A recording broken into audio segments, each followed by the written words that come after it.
دوای ئەو ژن و ماڵ و مناڵی کە لەو ناوچەیە بوون بۆچی بەو شێوە دڕندانە لەوانیش درا بۆچی دەست لە کەس نەپارێزرا پاشان ئەم قەسەی کە ئێستا ئەیبینینەوە دیسان لەسەر غەزەیە لە مزگەوتەکانە درێ ئیسرائیل بە عەلەنەی ناتق ڕسمی جێیشیان ئەڵێ ئێمە هەر ماڵێک گومانی لێ بکەین کە چەکداری لێ یا قیاداتی حەماس قەسفیەکەین باش ئێمە لەو هەموو بینابەرزانەی غەزەیە کە ئەیبینین و تەسەووریەکەین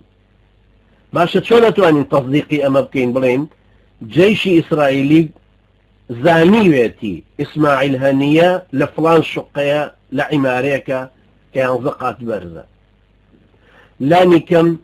40 شوقەی یا 50 شوقەی تایە یەکی 3 ژووری تیا بێ 150 ژووری تایە چۆن ئەمە بە عەقڵی کەسێکە ئەچێ بڵێن باشە جائیزە تۆ ئەم ماڵانە قەسف بکەی ئەم بینایە بڕوخێنی لەبەرەوەی یەکێکی لێ دوای بەچی زانیت ئەو یەکە لەوێ بەڵام کەس نییە محاسبەی ئەم کەسانە بکات کەس نییە محاسبەی ئەم دڕندانە بکات لەبەر چی لەبەرەوەی تەرەفی مەظلوم و کوژرا و مسلمانە